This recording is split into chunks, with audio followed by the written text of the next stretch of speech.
Welcome to Love and Money Secrets TV. We are live here on a day that, believe it or not, it ends in Y. And I'm so happy and excited because I have my beautiful friend and gem, Annie Catterall, the author, the #1 bestseller in her category for the book named The 8 Things No Doctor Told Me. And Annie is live from Australia, from the beautiful area of Melbourne, Australia. Annie, thank you so much for being on our broadcast tonight. Oh, Lillian, thanks so much for having me. It feels surreal actually because we had you on our show and you were the guest, and so for me to be the guest, it feels a little bit different being on the other side of the bench. But thanks so much for having me on. It is. Well, when you first told me that you had written this book, I told you, oh my gosh, I want to get a copy of your book. Please send me a link. And then you're like, I'll send you the electronic copy. Coffee. You see, you guys, perfection's not required. I meant to say copy. And you immediately sent me the link, and I purchased the book because I wanted to support you. And I devoured the book. I could not put it down in all honesty. And I'm not just saying that because Annie does, she happens to be on my team. She's one of the incredible practitioners that we have. She has a truly glorious team in not just Australia, but also in the US and in Europe. And so I'm not just saying it because she's on my team, but I picked up the book, and it is a page turner where as you read it, it was an easy read that was very intriguing. I was very magnetized about her story and how the things developed and how it unfolded. And I love how in your first chapter, Annie, I'm getting the chills just mentioning this right now, because you start off with telling people, letting them know you're not broken. Yeah. Can you elaborate about why you started off the first chapter with you're not broken? Great question, Lillian. So because I worked in the medical profession, I was a nurse. Um, it was commonplace to hear that whatever we had was, I've got these genes, and so everything was a permanent outcome, basically. So it's like, oh, if my parents had X, Y, and Z, then I'm going to get X, Y, and Z, and people would be resigned to that. And in the last 8 years or so of working on healing my body and listening to it more so than healing it is actually just honoring it by what it's telling me, because symptoms, that's what they are. I realized that actually environment, so genetics loads the gun, but environment pulls the trigger. So and nothing is permanent.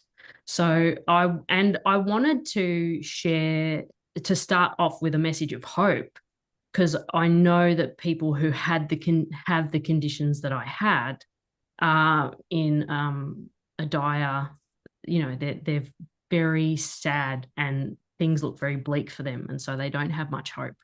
And so I wanted to say that they weren't broken, one, to break the programming that they were, and two, to give them hope, and to, draw them in as to why they aren't. So, yeah, that was why I went with You're Not Broken.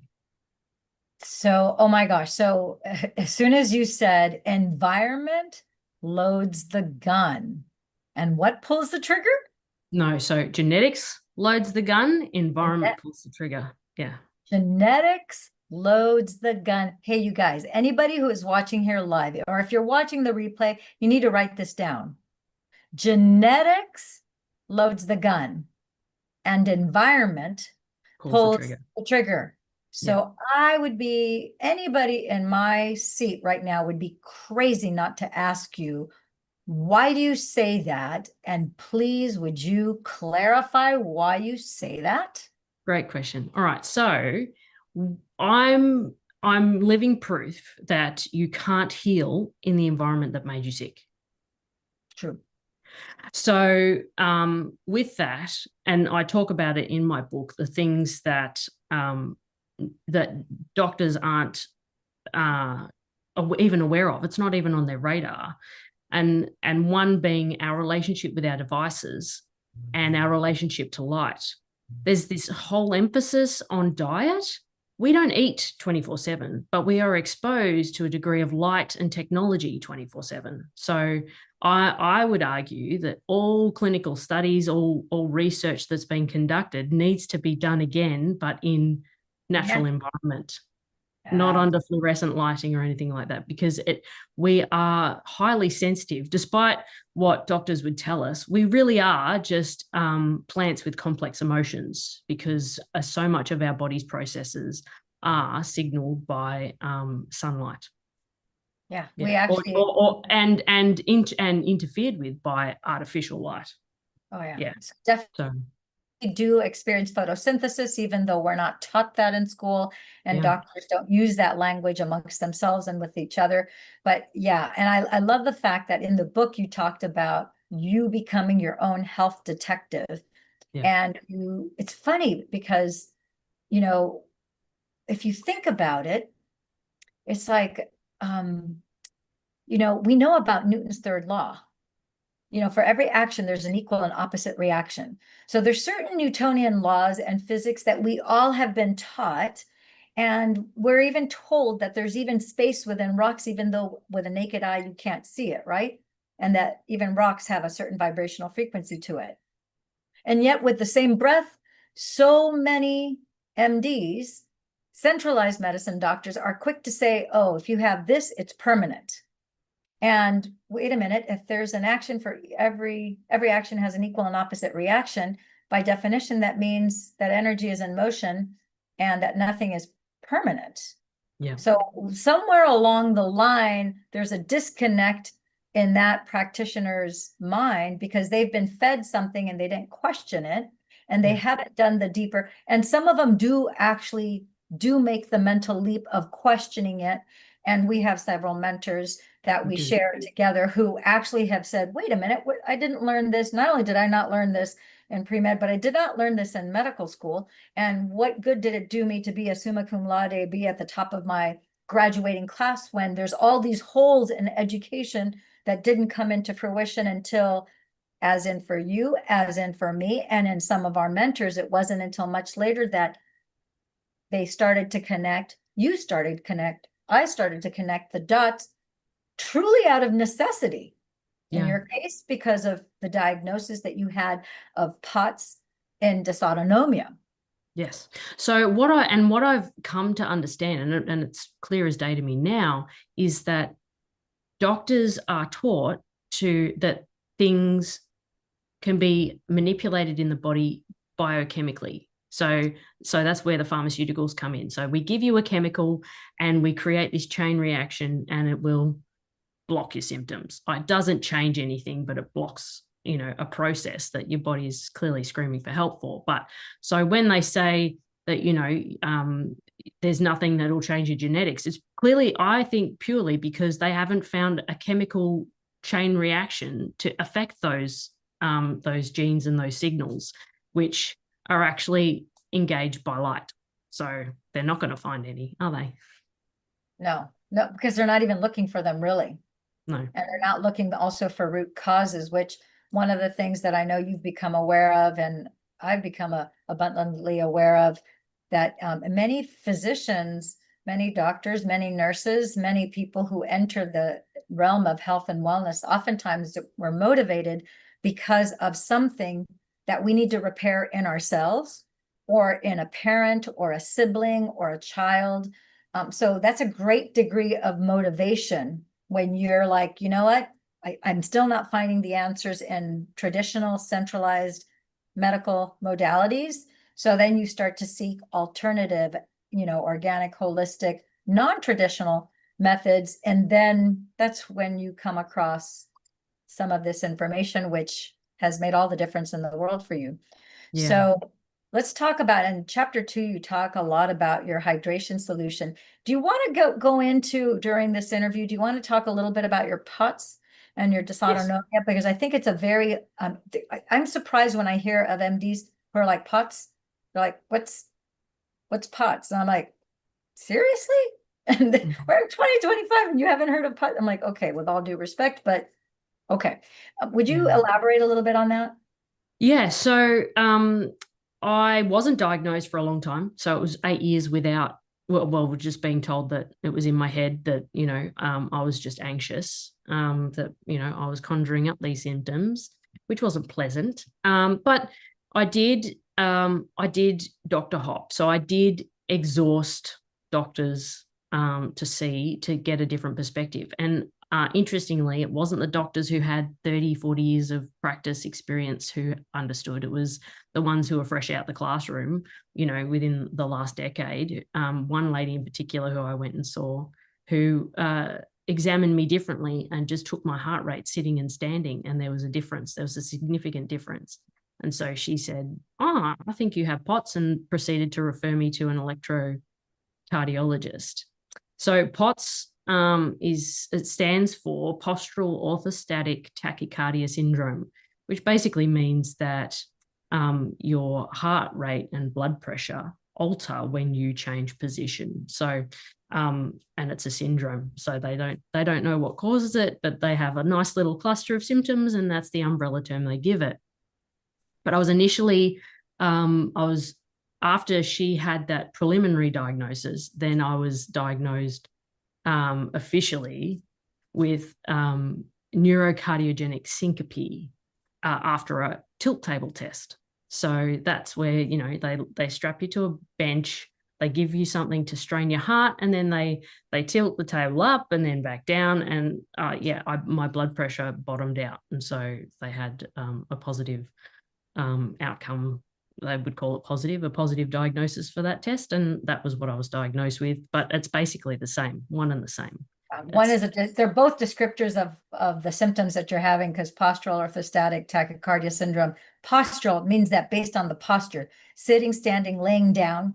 Orthostatic, that has to do with how orthotically you are standing or sitting or laying down.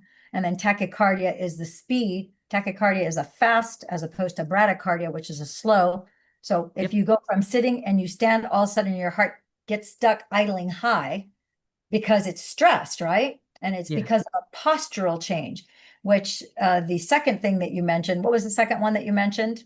Neurocardiogenic syncope. So neurocardiogenic and then syncope, which is basically The fainting. heartbeats. Yeah. Yeah. So it's a descriptor also of basically the same The thing. same So thing. they're basically the same diagnosis.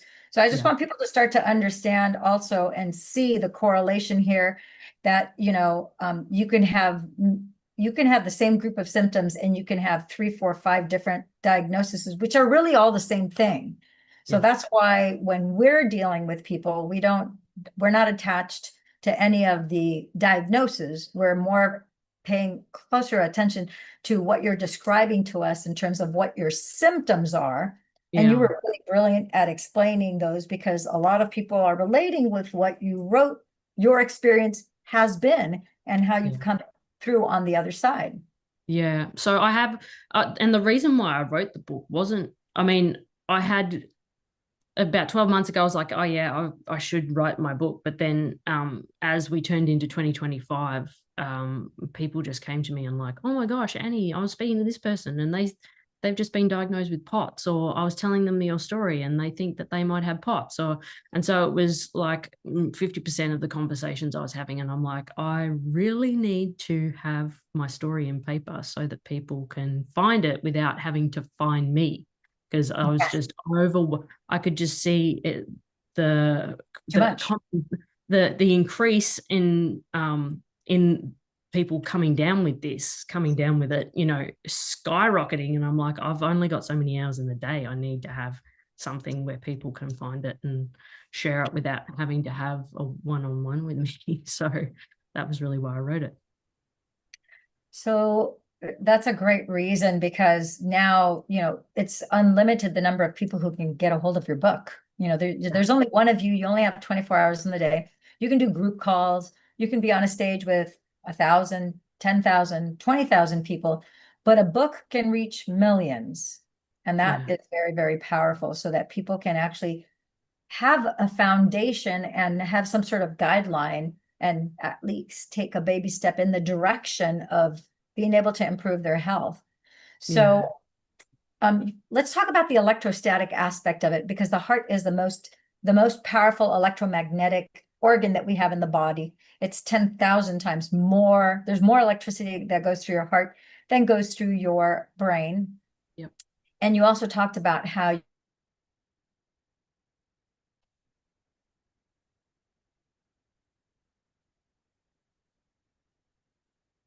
or how it dovetails with the quality of water, because water is a great conductor of electricity. Yeah. So Yeah. I know you talked about filtered structured water. So would you like to elaborate a little bit on that now? Well, yeah. So when I was diagnosed in 2018, then the solutions that they presented me was to drink 3 to 4 liters of water a day. And I would, but with that, I found that I got weaker and weaker. And then they said to salt load, but of course they were pushing, highly processed snacks. They were like, "Yep, have free reign, have whatever you want." And I didn't feel any better for doing that. And it's just really been since uh, using the patches that I put two and two together and realized, okay, no, actually, drinking that amount of water without having a replenishment of all these minerals and electrolytes, we're actually just flushing and depleting our bodies more. And um, and in order to repair, our bodies require all the other electrolytes for all the other, electronic exchange and cellular metabolism and all that sort of stuff. So I So did, but I mean, also in nursing, I was already telling my patients, even on fluid restrictions, that they needed to be drinking more water, because I could see that the reason why they had fluid retention was because they weren't drinking enough. And so their body was automatically hanging on to fluid because it needed it. So it's like, if you just drink a little bit more water, then you'll flush it, and then you're communicating to your body. It's like when people starve themselves to lose weight. You don't actually lose weight, you gain it, because your body's like, well, we don't know when you're going to feed us next, so we're going to just store a hump for later. So so that was what I'd witnessed. And it was just counterintuitive, the medical advice that, my patients were getting by their doctors. And I'm like, no, another glass of water won't kill you. And a lot of them would come back to me with, I only bathe in it. And so I'm like, well, then there's this whole conversation and relationship around water, when if you're not filtering it, yeah, I wouldn't drink it either. It tastes pretty rubbish. So, so that was kind of why I did think that hydration was really important. Not just oral, but then obviously hydrating smarter, not harder. So not drinking copious amounts of water, as opposed to, Celtic salts, and just drinking, 1.5, 2 liters a day, you'll be fine, And then also obviously IV hydration, which I did weekly up until a few months ago, which was just added support, really. And so, it really is a huge, simple factor to managing fatigue, brain fog, and even maintaining a homeostasis in your blood pressure. Yeah, the balance in your blood pressure. Yeah, in your book you talked, and I thought it was brilliant that you pointed out to people that water is not just a hydration mechanism, but it's information, it's communication, and it's intelligence. So I really would love for you to elaborate on that. And you guys, really to sink your teeth and really get a juicy mouthful of educational information that's going to really impact and improve your lives, you got to get the book. I'm going to encourage people to not just get the electronic version of the book, but also get the paperback version of the book. You want to, and I always look at things from a brain perspective, because I repattern the brain from physical and emotional trauma. And so the benefit that you will get from having the electronic copy, highlighting it, making your notes, and then having the physical copy that you can tangibly feel with your fingers, that you can see with your eyes, you will retain more. And then as you take notes, you physically highlight it, it will engrave it in the left and the right hemisphere of your brain. And as you start to take notes, it will start to integrate, and you'll be able to apply and remember and recall the information so that you can make use of it more quickly. Yeah. So Well, I I mean, I didn't write it. It's not my autobiography. I do share about my story so that it's relatable to the reader, so that they can see themselves in my shoes, or rather, see how what I write about can provide solutions for them. But it's not that thick, and the font itself is not very small. So it's a really easy read, because I know that people who are chronically tired don't that taking in information can be overwhelming, and it's so vital information. So I just made it really simple for people. Yeah, it's a very consumable book. And for those of you who are non-readers, but who are determined to get well, I'm going to encourage you to take the physical copy of the book and put it in the bathroom. And every time you go to the bathroom, read one page. That's it. Before you know it, you will have read the book. You'll probably stay on the can a little longer than normal, because you're going to go, I have to finish the first chapter. I'm going to read. Maybe you're like, I'm not a reader and I normally can't read more than a page, and you will find yourself finishing the first chapter, and you'll get through the book much quicker, and you're going to want to read it again. But I want to bring our audience back to what you said about how water is information, communication, and intelligence. I know that you and I, in the past, actually, when we first met and we first started talking a couple of years back, we talked about Dr. Imarasu Emoto, and we talked Yes. about the intelligence in water. So can you elaborate about the fact that water is information, communication, and Well, yeah, it dovetails with a later chapter about how our cells are listening, and Dr. Emoto conducted studies about what the well-being of, like, bowls of rice, or if he'd freeze water after speaking certain phrases to each one, and what that showed. And so um, I know that, especially people who are chronically ill, we're very self-critical, and very negative about ourselves. Our self-talk is, if we heard someone else speak about us the way we speak about ourselves, that's whoa, there would be carnage, I'm sure. But so he studied bowls of rice, and one bowl of rice he spoke love over, the other bowl of rice he spoke hatred and cursed, and the third bowl of rice he completely ignored. And so, of the three, the one that deteriorated the first, or the quickest, was the bowl that was ignored.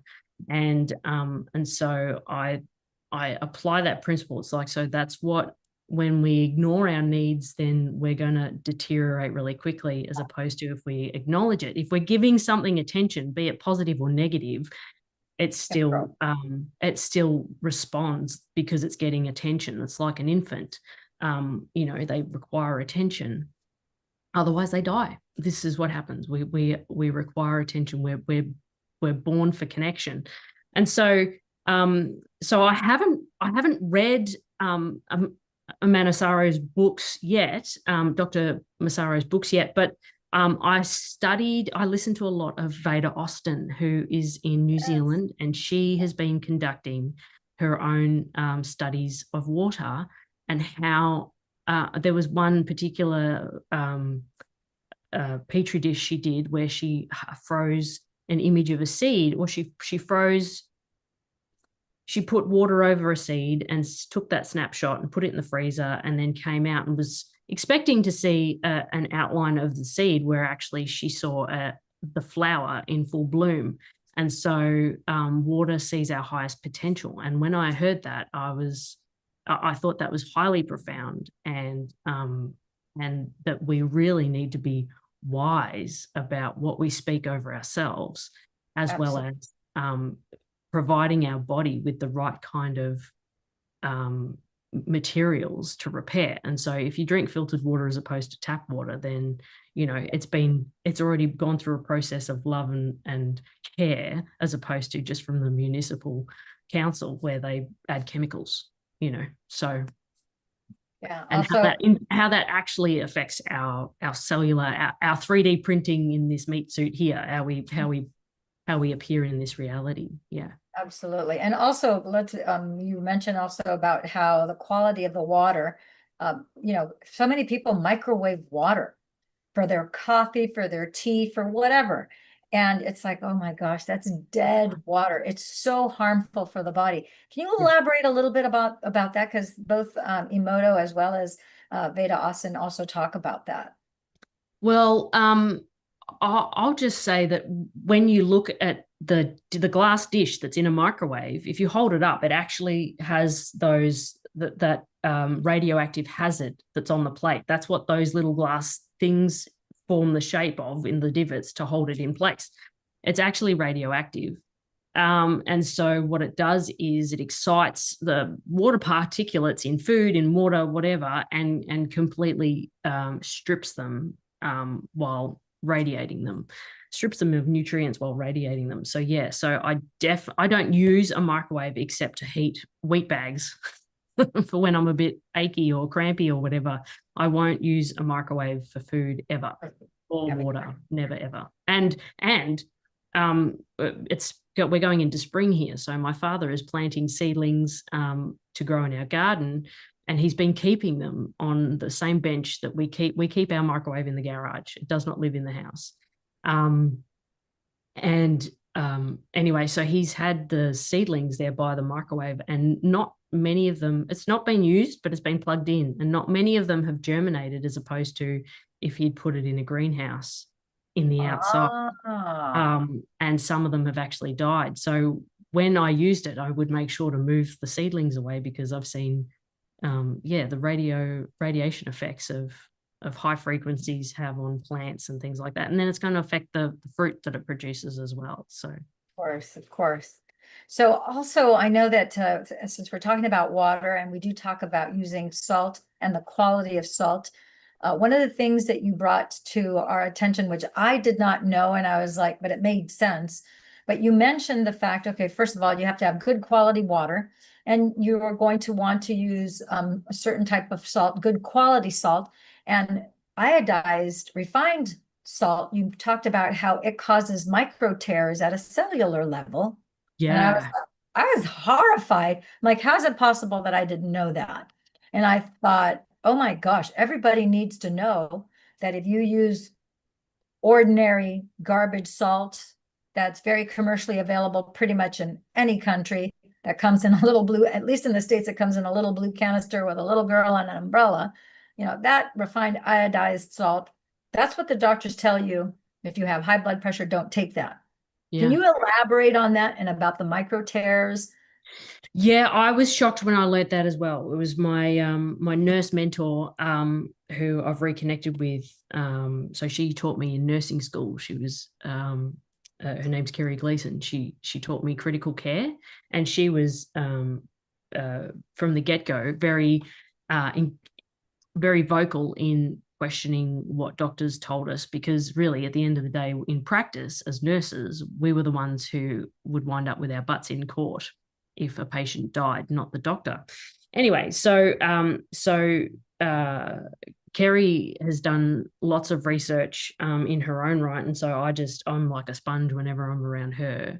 And I learned through her that table salt causes micro tears, and it made a lot of sense when cardiologists and things, when someone's had a heart attack, they say take a low sodium diet, because it's so high, it's highly processed. I can see how they act like little glass shards, and and you can tell by putting it on your tongue, it takes forever for it to dissolve.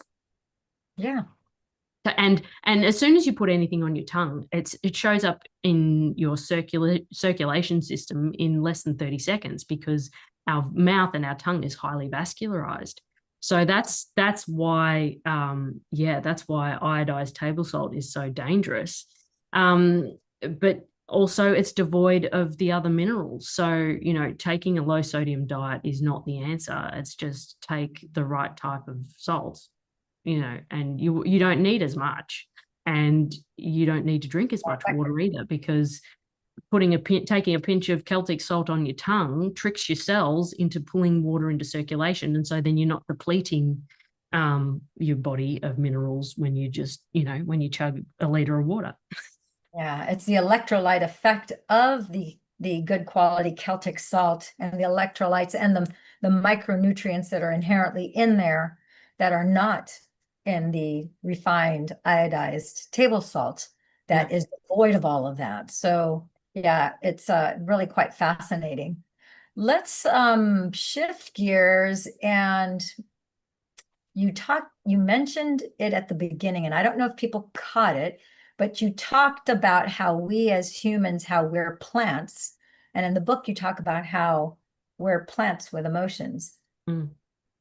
Yeah. So, and I have really, like, I mean, again, since using the patches, I've become, uh, I've been drawn more into circadian biology and quantum biology, which analyzes our impact with light and how we're affected by that. And so that's why I'm wearing these glasses. I don't have trouble seeing. These are daylight blue light blockers. So I whenever I'm on a screen, I'm using these to block, the high intensity blue light that I get exposed to when I'm working from home on my screen. So, and probably since the beginning of 2025, or at least it was over Christmas last year, that my family and we started getting up at sunrise and grounding and getting enough sunshine. And so I found in that process that I had more energy, I was more alert, and then when the sun went down, I was ready for bed, and I was sleeping so much better. So, so I actually and I have books that I'm slowly studying and reading, but I follow Dr. Jack Bruce, and he is probably the foremost authority figure on this topic. So I had to draw the attention, because when I was chronically ill,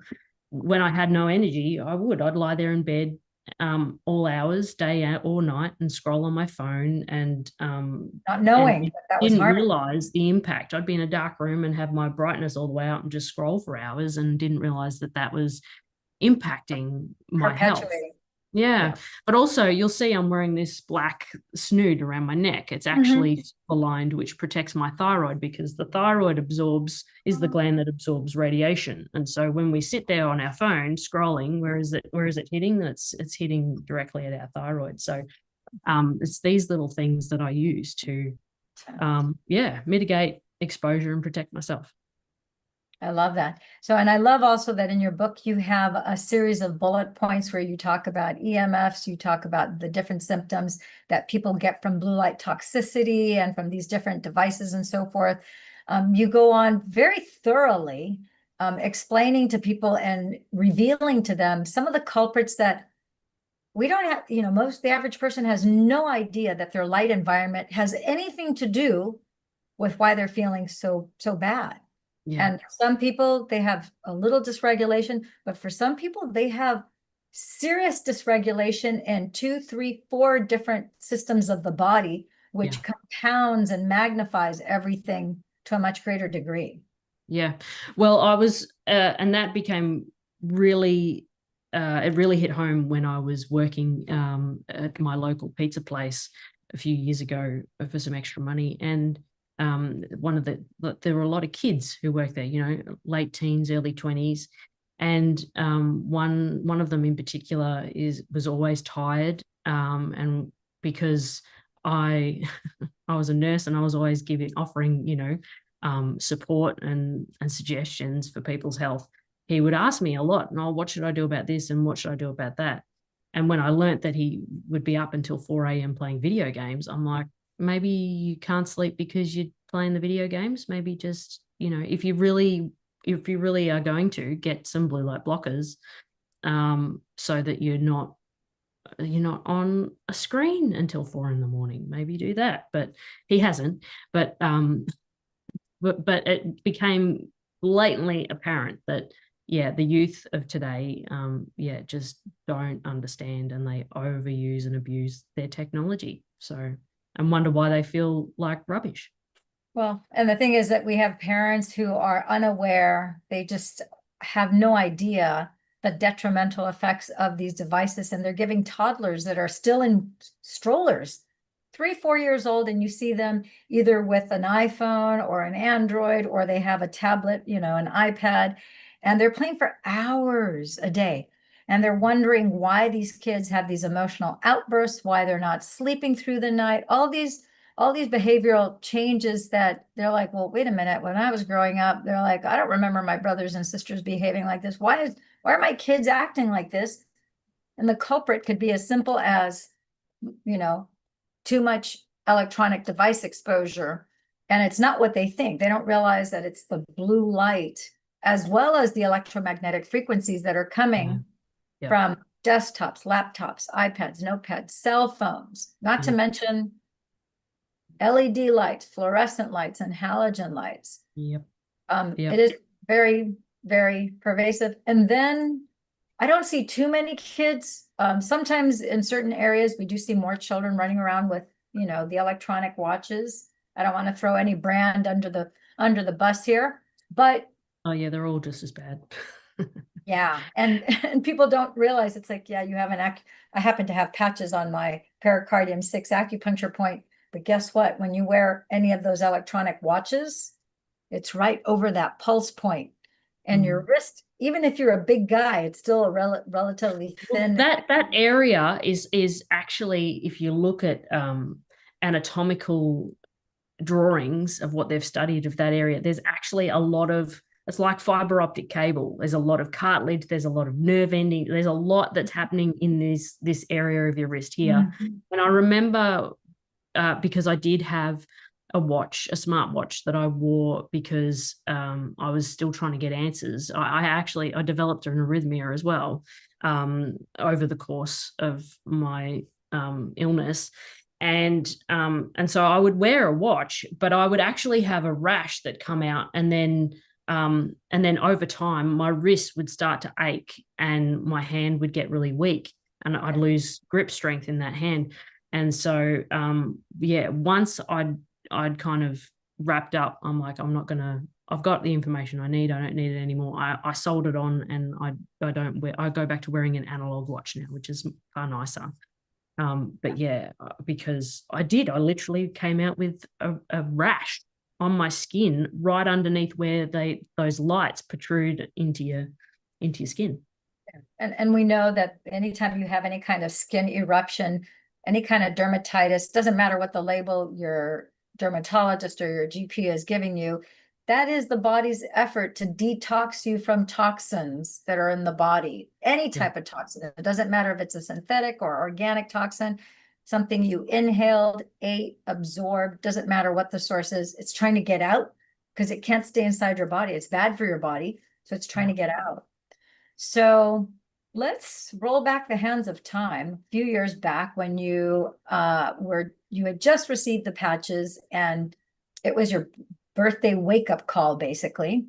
It And was, yeah. you had a very high pulse rate. Your heart was like literally like snare drums. You were going at about 150 or 155 beats a minute. You had Yeah. a very interesting experience that you shared. I remember back when we first started you on the patches, and then you also talk about it in your book.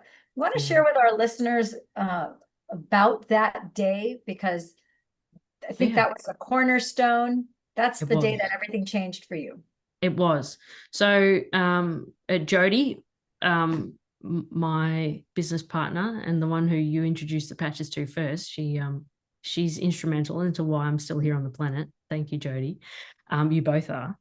And so she was using the patches for the first couple of months before me, and she was like, "Oh, Annie, these are really great." And I saw a couple of clinical studies come through on our other good friends Telegram channel, and she shared it, and I was like, "Wow, this is next level. If you can use a light to upregulate this, that, and the other."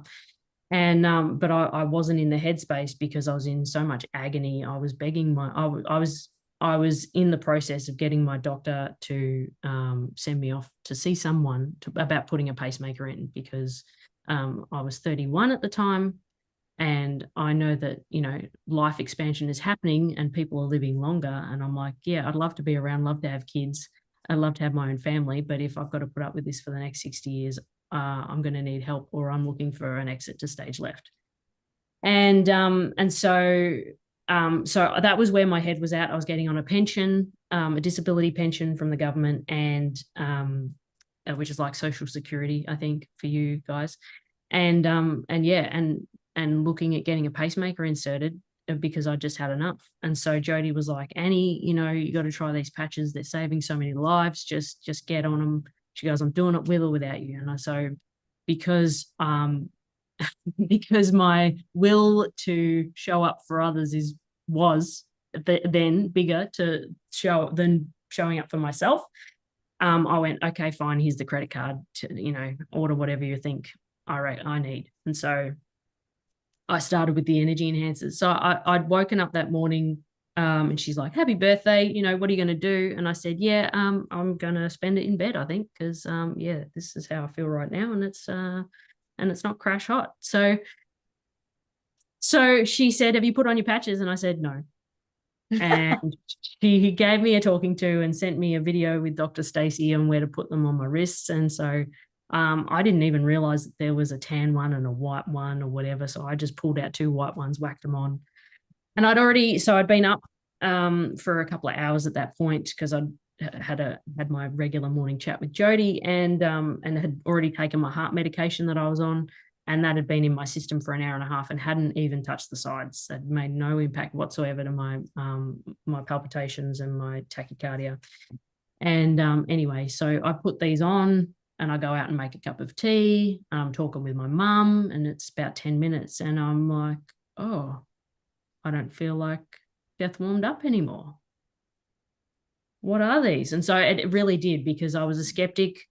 Before I was like, sure, I'm just going to put on this little Band-Aid and it's going to fix all my problems. Yeah, sure. To then, yeah, within 10 minutes, not. And I proceeded about my day as normal. I got in the shower. I wasn't exhausted, and I had sustained energy for the rest of the day. And it was just those patches, and I just was flabbergasted, and I had my absolute attention from that point, and I haven't stopped since. So. That's Yeah. extraordinary. Yeah. So she literally saved your life. I can't imagine being just so young at 31 and to be begging for a pacemaker because your heart is failing you repeatedly. I can't even begin to imagine what it must have been like to be in your body and to deal with that physically, but also all the psychological and emotional repercussions and how everybody is also responding. They're helpless to help you because their hands are kind of tied. There's nothing that anybody can really do for you. And ultimately, it wasn't until you said yes, when Jody said, this can help you, and you were willing to say yes, that everything started to change. Well, it wasn't only that. It was also because Jody and our podcast we've been experimenting with other things, alternative things to heal ourselves. And I didn't have one more failure left in the tank. I didn't have enough wherewithal to support yet another thing that didn't move the needle. Didn't work. Yeah. Yeah. So, and then that is, when you lose hope, that is got to be the worst feeling in the world, because at that point you just kind of like give up and it's like, okay, something's got to take you and you just want to go. Yeah. And so that brings us to the point, because there is a point in the book towards the latter part of the book, you talk about secondary gains and how you felt you had an identity, which is easy for every one of us to do, to have an identity as being the sick one, but you also have a certain, the way you languaged it was that you have a loyalty to pain. Yeah. And I thought that was so interesting that you talked about having a loyalty to pain, because I had someone last year and I was like, they said that pain was their friend. And I was like, when I heard them say that, it was like nails on a chalkboard. I'm like, why would you say pain is your friend? Yeah. Pain is not your friend. Your pain is there to curb your behavior. But that person didn't see that in that manner. They're like, no, pain is my friend. And I'm like, don't you want to get rid of that friend then? That's not a friend that's good for you. Do you want to elaborate about the secondary gains and the loyalty to pain that you talked about in your book? Well, so it wasn't until someone who we had brought on in the patches in Elizabeth had said, Annie, that's really profound, because I was sharing about, coming out of chronic illness for 14 years. And so I had developed certain brain, like trained my brain in certain habits and patterns. And so, and it was just, it was because of circumstance. So because of how ill I felt, I just shrank myself more and more and more, removed my, like automatically disqualified myself from doing certain things, catching up with certain people, having relationship with certain people, social engagements, all that sort of stuff, because I didn't have the capacity. I needed days in bed to recover. And so then when Jody was, and we started talking about these patches, and it was around my last hope, I'm like, if this doesn't work, but also I actually identified I had a fear that what if it did? Because then I would have, it's like, okay, I'm better now, and then everyone's going to want more of me. And so it was a deep emotional work, because from the age of 2, I had this experience where I'd concluded that in order to exist or to deserve love and affection, I had to save others. That was something I decided at the age of 2. I Wow. choose to know how that happened. So yeah. So in that in my unhealed state, I didn't have a framework, an understanding of boundaries, personal boundaries. It wasn't my job to save anyone, but that was my mode of operandi when I was a nurse and when I was sick. And so it's like, okay, so now I'm going to have to go back to carrying the weight of the world on my shoulders because I feel better. And so there was a fear there that I was like, what happens? And so I did really wrestle with that. But fortunately, because I had the support in the patches to address my physical pain, and then I met my mentor, Robert Tennyson Stevens, who helped me deal with my emotional pain. I'm not that person anymore. so it's not even a thing. But that's something that is, I see it in anyone who has chronic illness. Yes. And I actually, when I was a nurse and I'd offer support to people, and I even had tools that were not mainstream, not allopathic, to help people, and they would turn me down, and I would think, oh, what's that about? Even being in those shoes myself, I was like, why wouldn't you want to do something that would help you? And I realized, sadly, not everyone wants to get better, and Which is shocking. leave them. If they say no, then don't want their miracle for them more than they do, because that's only going to be an empty pit, bottomless pit, and you've wasted resources and effort in getting someone somewhere when they don't want that anyway. And it's hard. It's a hard realization to come to. But many people have death wishes. I had a death wish, and I forgave myself from it and chose to stay here and thrive instead, which took courage. But not everyone can do that. That's true. And that's there, I've told people in the past, when they ask me, oh, will this work for my son, my daughter, my husband, my whatever. And when it's tied to that aspect of free will, I say, listen, there's no patch against a person's free will. Doesn't Yeah, exist. So that's you have perfect. to respect everybody's free will. And if someone wants to get off the planet and this is whatever their burden, whatever they're suffering with right now, if they want to have that be the reason for which they're going to exit early, then you have to honor that. You may not want them to leave.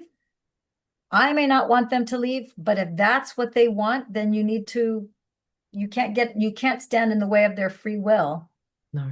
You really can't. And so for those who are willing to have the courage like yourself to say, you know what, I do want to get better and I don't even know what my identity is or who would I be, because it's been so long that I've had this, not just the pain, but the burden of everything that comes along with the things that you were battling. But you're willing to go, you know what, but I'm willing to reinvent myself and be the best version of myself that I could possibly be. And even though that may seem a little scary, I'm going to go there and I'm going to take a leap of faith and go in that direction. And now here you are. Yeah. Uh, I think that's monumental. And that's available. We have free will. So for every person, the person that's looking through this camera, looking at Annie, looking at me right now, listening with both of your ears, watching with both of your eyes, feeling whatever you're feeling in your skin right now, this is possible for you. You just have to choose it. And the beautiful thing is that Annie has created a tangible map for you that page by page at the end of all of the chapters. One of the things that I love, I've never seen any other book written this way, but you had bullet points of what helped me most, and then you had the reference or the recommendation of whatever alternative modality that you used in addition to using the patches, which I Yeah. think is so incredibly helpful. And so in closing here, um, I do want to have you back, and I want us to elaborate on different aspects of this book, because I think the number one thing is that this is the best kept secret and more people need to know about it. Um, and there's so many incredible things that you put in this book, and you're living proof that this works. And it's available to those who just, you don't need to know the how. You just need to go, I want to get better. And I think Annie can help me. And that 1% of doubt that maybe you don't have to stay the same way that you have been, and 1% doubt that maybe, yes, you can get better. That's the crack, the light where it can come into your experience, where all you have to go is, hey, Annie, can you hook me up with the information, whatever it is that I need? Tell me, based on this collective group of symptoms, where do you think, what should be my next step? And she would be more than happy to help you, whether it's on a one-on-one or a group Zoom, because I know you do group Zooms, and you have some incredible people that you're connected with on your team. And we've got Dr. Stacy, double PhD. The list goes on and on. So I don't want to over talk that, because it is pretty impressive, the team that we have, and we have superhumans like Annie. But I want people to be able to know, where do they go to get your book? Number one. Number two, most importantly, where do they reach you? What's the best way for them to connect to you? Oh, great questions, Lillian. Okay, so first off, the book is available on Amazon in all countries. So if you just search the 8 Things No Doctor Told Me, it'll come up. And I'll just reiterate what Lillian said. What I share isn't just for people who have POTS, vaccine injury, or nervous system collapse. They apply to anyone who is dealing with anything chronic, anything health related. There's great takeaways in this book. And there's also, and for the physical copy, I don't know if yours had it, Lillian, but I've actually got QR codes at the end of each chapter with extra resources, because I didn't write this to be anyone's guru. I just wanted to show that I've learned from others. I'm standing on the shoulders of other giants, and this is where you can go and find their information, because I didn't come up with it. So, and then you can follow me. You can find me on Facebook. I'm on Telegram. Our Wellness Superheroes is on YouTube. It's on Spotify. It's on Odyssey. It's on Rumble, and also on Facebook. So I'm also on Instagram and on TikTok from time to time. So yeah, you can find me. My handle is My Light Heals.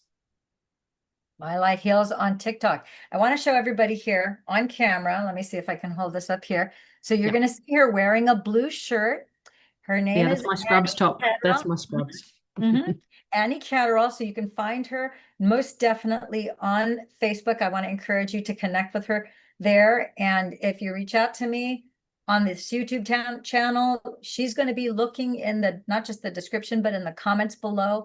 So we'll make sure that if you ask, hey, how do we get in touch with her? We'll send you the Telegram link so that you can connect to her on Telegram, and we'll give you the Facebook profile link so that you can also connect to her on Facebook as well. I hope you get a good. I'll give you the links as well for the description, Lillian, if that helps.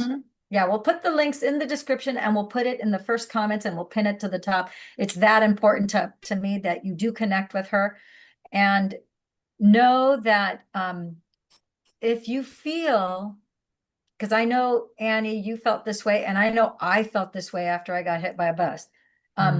We do oftentimes feel that in centralized medicine, that those white coats don't care. And it's like, you're just another number, and it's like status quo, and here's your prescriptions, and less than 15 minutes, and then you're out the door, and whatever tests and so forth.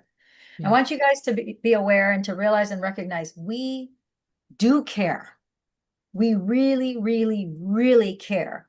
And if you have made the choice that it's not acceptable for you to stay with whatever it is that you've got, even if they tell you that it's permanent or incurable or unhealable, or there's nothing else that they can do for you. Oh my gosh, if I had $1 for every time we've heard that from people that have come to us, we would be not multi-millionaires. We would be billionaires. Is that not true? We Yeah. have so Yep. many people who were, the medical community, centralized medicine said, get your affairs in order. You only Mhm. have either days or a few weeks or a couple months. This is it. This is the end of the road. And guess what?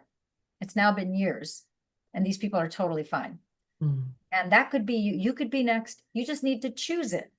So reach out to Annie, reach out to me, put your comments below, find the Wellness Superheroes on YouTube. You're going to love the biohacking education that they have on there. It is off the charts, very well packaged. And also you can reach out to her on Facebook. You can see the thousands of people that she's connected with, that she helps around the world, literally. And our number one goal is to get you to feel better. Yeah. End of story. Well, and I All don't right. know about you, Lillian, but I'm now convinced, especially with these 2 years of being on the patches and what I've seen it do for people, that there is nothing the body can't heal from. No, absolutely nothing. No doubt in my mind. Yeah, you can regenerate, regrow. It's absolutely mind blowing. I don't think a single week goes by. Sometimes it's like several days in a row where we're like, oh my gosh, it's like we're still surprised at the results that people have. It's absolutely astonishing. And they're the results of biblical proportion. It really is miraculous. Mm. So you're still breathing, you're still alive for a reason. Yeah. Even if you can't pick up your phone to text Annie or to get on Facebook, you have either a nurse or a loved one that's visiting you, because you might be watching this from a hospital bed in CCU, ICU, or maybe in long-term care. And sometimes when they have you hooked up to IVs, you literally can't pick anything up. Next time a nurse comes in, you could say, would you pick up my phone and look up Annie Catterall on Facebook? And would you send her a friend request? And would you touch the message and say, let me leave a voice message for her? A friend referred her to me, and then leave her a voice message. She will get back to you. Yeah, No, absolutely. no doubt about it. That's, Absolutely. we are passionate and obsessed with wanting to help you get better. All Yeah. right. And if you're drawing breath, there's still hope. As Yeah, you're long drawing as you're breath. drawing breath, there's still hope. There's still hope. Parting words. Is there anything that you want to close this session with? Oh no, thank you so much, Lillian, for having me on. It has been an absolute divine connection, us crossing paths in this time and place. And I'm just so thankful for you. And thanks for having me on and sharing my book. Appreciate it. You're quite welcome. I will continue to do so. And you guys, if you also want to learn about the patches, of course, I'd be remiss. Annie is part of my team. You'll see here that we have the times. This is giving us for the United States. Yeah, she's about 16, 17 hours ahead of us. In the But future. yeah, in the future or in the present, however you want to look at that. But again, we are very dedicated to making sure that you have the information about the patches. Reach out to Annie. I can think of no better person to help you with your health journey. And you will not recognize yourself a year from now, let alone 2 years from now, let alone 3 years from now. And your friends, your family, your acquaintances, they will be in awe to see the incredible turnaround, and you're going to feel so much happier and so much better. Yeah. So that's it from my Thanks. heart to your Thanks heart. for watching, everyone. Ciao for now, our friends and gems. Bye bye now.